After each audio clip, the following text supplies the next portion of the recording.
참 예수님, 오늘은 6월 27일, 연중 제12주간 화요일입니다.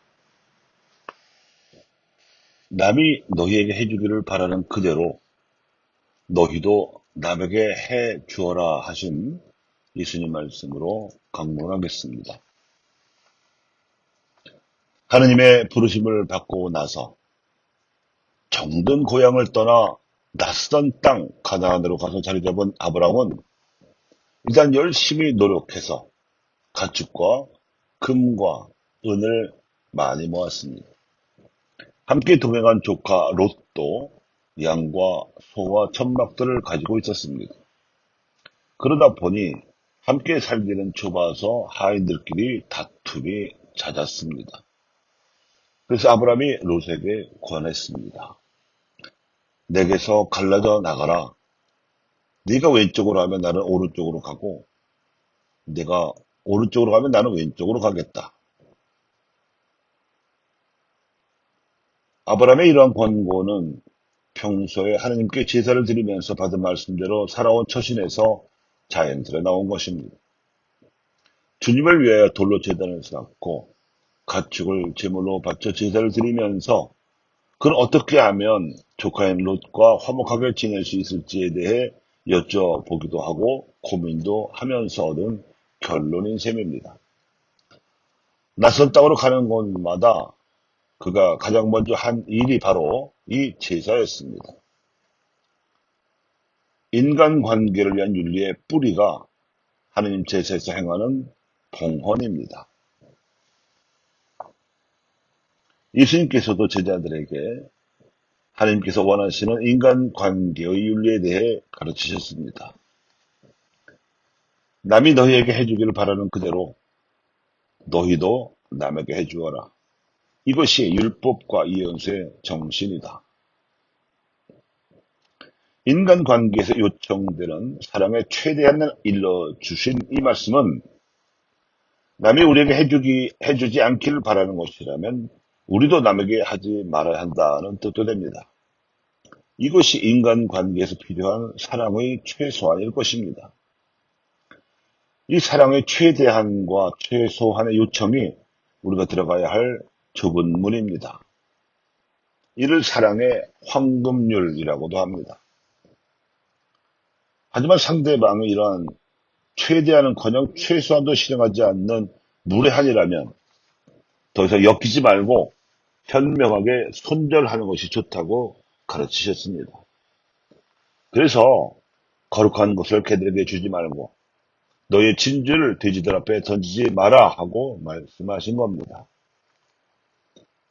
그래서 그 제자들을 당신이 가지 못하시는 방방곡곡으로 발견하시면서도 어떤 고을이나 마을에 들어가거든 그곳에서 마땅한 사람을 찾아내어 떠날 때까지 거기에 머물러라. 그러나 누구든지 너희를 받아들이지 않고 너희 말도 듣지 않거든 그 집이나 그 고을을 떠날 때에 너희 발에 먼지를 털어버려라 하고 단호하게 선을 그어 주셨던 것입니다.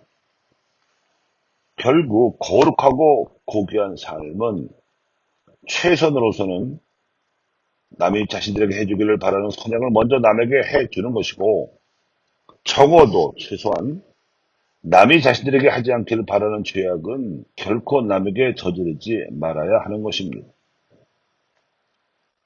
이미 자연에서 이 황금률에 의한 질서가 나타납니다. 자연계의 동식물들은 약육강식의 무법질서 안에서 살아갈 것 같이 보여도 조금만 깊이 들여다보면 놀라울 정도로 상호 의존되어 있고 조화와 균형을 이루어 살아가고 있음을 알 수 있습니다. 자연현상을 관찰한 수학자들은 앵무 조개의 껍질이라든가 해바라기 디자인에서도 수학적 황금 비율을 찾아내었습니다. 파르테논 신전 같은 고대 그리스의 건축에도 이 황금 비율이 적용되었음을 알게 되었고 레오나르도 다빈치도 자신의 그림에 이 비율을 적용했습니다. 계산하기를 즐기는 수학자들은 자연에서 발견되는 이 황금 비율을 재생산하여 응용할 수 있도록 연구했습니다. 그 비율을 따져보니 1대 1.618 정도가 나옵니다.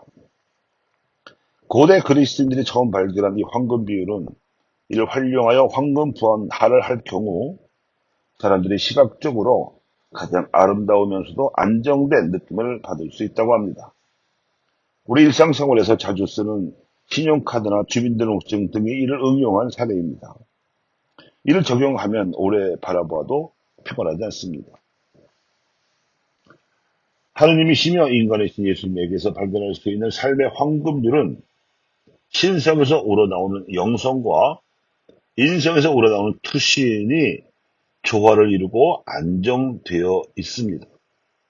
균형을 이루고 순환을 하고 있습니다. 역사상 알려진 성인들도 이 신비로운 이치를 예수님에게서 발견하고 자신의 삶에서 추구했던 선구자들이라고 할 수 있습니다. 그분들은 세상으로부터 나와 깊은 고독 속에서 하나님을 만나고 그분으로부터 힘과 기운을 얻어서 세상에서 상한 갈대라 꺼져가는 심지처럼 보잘것없는 이웃을 만나면 하나님을 대하듯이 정성을 기울여 사랑을 실천할 수 있었던 비결을 알았습니다. 아브라함이 태어나 자랐던 칼데아 우르에서는 그렇지 못했습니다. 그곳은 바벨탑 이래로 하나님을 믿지 않고 힘만 자랑하던 니므롯의 뜻을 쫓아서 우상 숭배 풍조가 만연했었기 때문입니다. 수메르 문명으로 발달한 그 풍조가 역겹고 지겹게 느껴지는 무렵에 아브라함의 그러한 마음을 읽으신 하느님께서 낯설지만 새로운 곳으로 가서 하느님의 황금률에 기반한 새로운 문명을 일구라고 부르셨던 겁니다.